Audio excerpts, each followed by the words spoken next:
Hi everyone, it's my third vlog. Welcome. I have a lot to tell you. I don't know where to start. First of all, it kind of feels like I woke up from a dream. You know how everybody has a dream, like both while sleeping, but even just in life. Like I had a dream, right?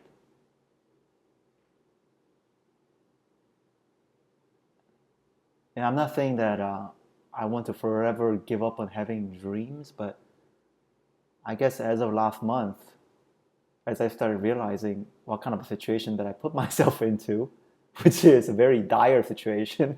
If you can tell from that back part of the room, I sold everything. I've been selling stuff.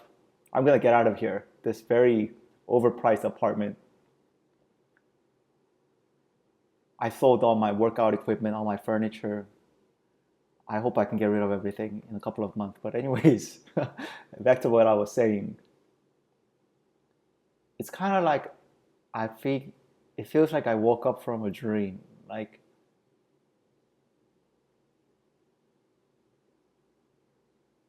I don't know what the hell I was thinking. I guess that's where we are. I mean, it seemed like a good idea at the time. I felt like my career wasn't working out in tech. I felt like I wanted to do something more meaningful, more impactful. I had all these feelings, more creative.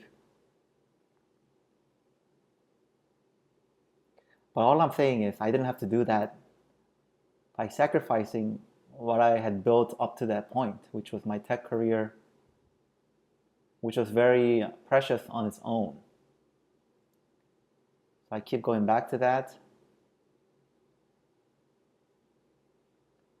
But you know how they say grass is always greener on the other side? I felt like I was going to be frustrated as long as I was sitting there in that office or working for this particular company. Um, I've been thinking a lot. The reason why I think I'm so freaking out is because the job market is pretty bad. And there's a very famous hiring freeze in the tech industry going on because all these layoffs at all these big companies means that there's a lot of qualified people who don't have a job who's competing with me, obviously, for the same level of jobs. Obviously, there's not enough to go around. If I spent the past year just doing comedy, obviously, I'm not in a very good position to compete against these people who got laid off from Google. I was already behind them in the first place, and now I'm really behind them. So all I can do is really laugh at my situation here. And thank you, my fans, for always commenting on these videos. Be positive. Stop beating yourself up. But can I just say, I mean, this is a complete fuck up. I don't understand how it didn't hit me until this month. I wish somebody had kicked my ass. I wish somebody had slapped me in the face before moving to LA. Be like, dude, are you sure you're doing this the right way? There were some people who were like, hey, don't worry, you're gonna figure things out as you go. What the fuck? Don't you think that's not the best advice in hindsight? I'm gonna figure it out as I go. I made some terrible decisions. Now my bank account is slowly slipping away, and I don't even know when I'm gonna find my next job, and you want me to figure it out? Oh man, I'm blowing up at everyone, especially myself, but God, I don't know how I didn't see this coming.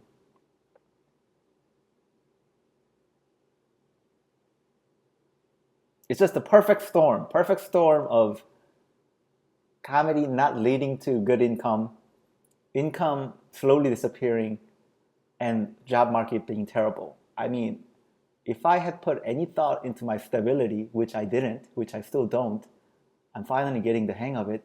is that I should have prepared for this worst case scenario. Instead, I was listening to very different advice, which is that I'm going to figure it out as I go. But I didn't understand the consequences. Now, I probably have to take a salary cut. I don't even care anymore. I don't even care what I was making before in 2022, 2023.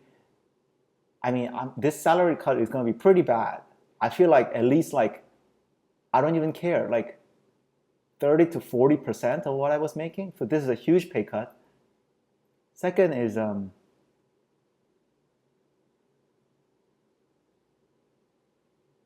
right, I'm complaining again, so I'm going to stop. On a good note, I got paid $50 doing stand-up at the Ice House. Big thanks to Jacob and Caroline.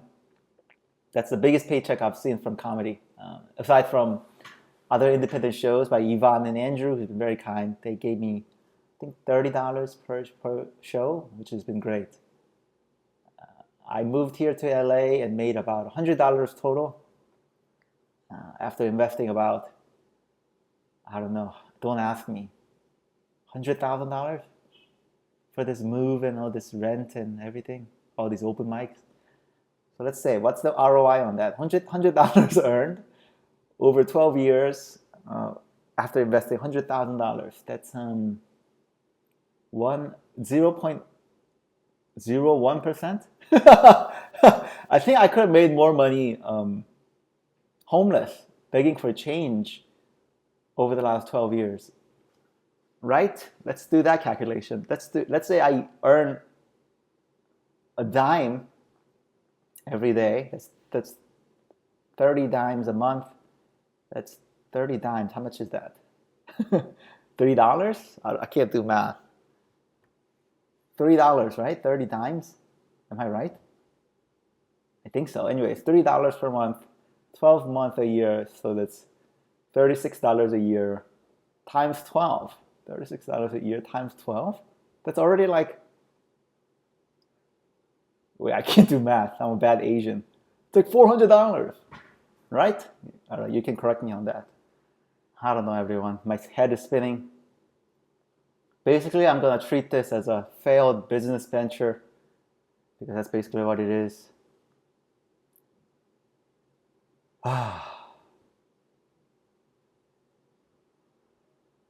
I guess my point is that I need to go back to real life. You know, I used to have a marketing job coming out of school, which I definitely regret quitting. I quit that because of comedy. And now I make this move and quit some of the jobs that I had in tech.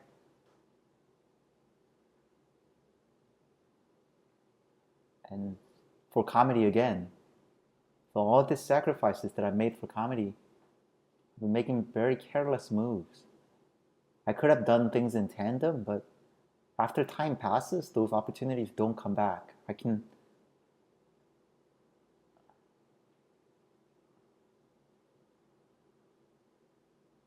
mean, it's hard for me to go back to marketing. It might even be hard for me to go back to tech.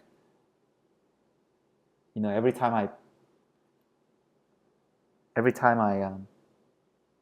get distracted and just invest my time and energy into comedy again, the artistic pursuit again, money goes, effort goes, attention goes, and my career in other areas keeps slipping back.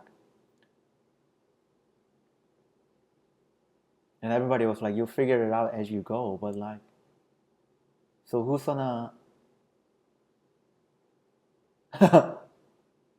gonna help me when I can't figure it out? Nobody. I know, right? So on a positive note, I've sent out enough job applications, close to like 200 now. I'm making good progress on different certifications, cybersecurity and AI. Those are actually pretty interesting. I love learning new things. But every day is a struggle. It kind of feels like I'm back in that really weird job searching grind that I had during college. It's like I'm back to step one again, which is uh, depressing. But I have to fight. I have a lot of things to fight for. Gotta fight for myself. I gotta fight for mom. I know mom's rooting for me. I hope she's not watching this. I know my fans are rooting for me. Oh, my fans and friends. Apparently, one of my friends is moving to LA to pursue his or her dreams of becoming an actor slash actress. If they could see me now on this YouTube channel, they would probably, I would highly advise them to, obviously keep their job, to keep going strong on their day job career. And only then, and only after they have stability for at least like 5 years at that company, will I even suggest them moving to LA. Otherwise, you're stuck in a weird limbo like me. Don't know where I'm gonna go next. Don't know what's gonna happen next. I'm literally trying to piece it together as I go, which is not a good life advice for anybody who wants to live a stable life without depression, without chaotic anxiety and panic attacks. I do not recommend that you figure it out as you go. I recommend that you figure it out about 5 years before you make a move, and then you have a foolproof plan. That's how smart people make decisions.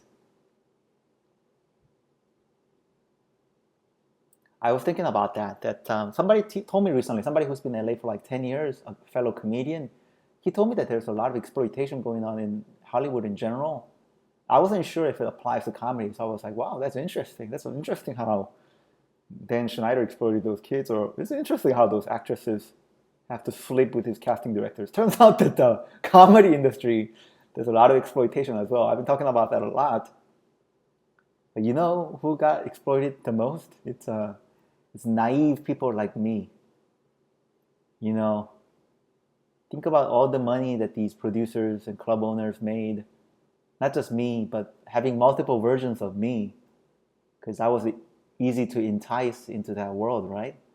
Because it's vanity. They were telling me, hey, you can be famous. You can be the next top comedian like Jimmy Yang, Kevin Hart. If you bring 10 friends, if they all pay $20 a pop, and you do that 100 times, we will make you a main star of this club. Or we'll put you on that show. We'll introduce you to Bobby Lee. Don't you think there's something wrong with that? It's like something that you don't realize after being in my situation, having been sucked up dry. I was just kidding earlier, but I spent between 2012 to 2024 wanting to be a comedian, and makes you mad. That makes me mad. um, you might say, don't give up on your dream. It's your dream, but how many people have in Hollywood have exploited these people, young people with dreams, and have sucked them up until there's nothing left? And you say, keep pursuing dream. When does it end? Because we don't know what's going on behind the scenes, behind the stage, behind the closed doors. What are they even talking about? How about those times I did really well at the Comedy Store and it seems like nobody was watching?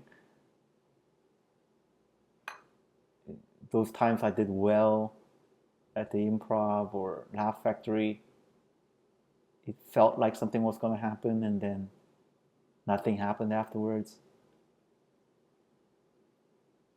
These clubs just pushing forward the people they like, favoritism, nepotism, instead of merit.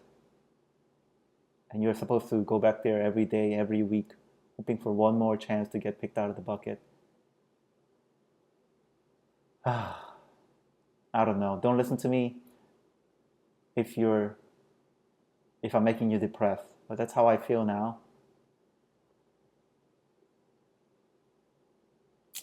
In the defense of the comedians, there's people who blow up all the time. There's humble people who stayed the open mic level and then blew up later. There's also a lot of people who were pursuing this in their 20s all the way to their 40s, 50s, 60s, and now still struggling and spending and investing a lot of time into this. So obviously a big gamble, the entertainment industry, entertainment career.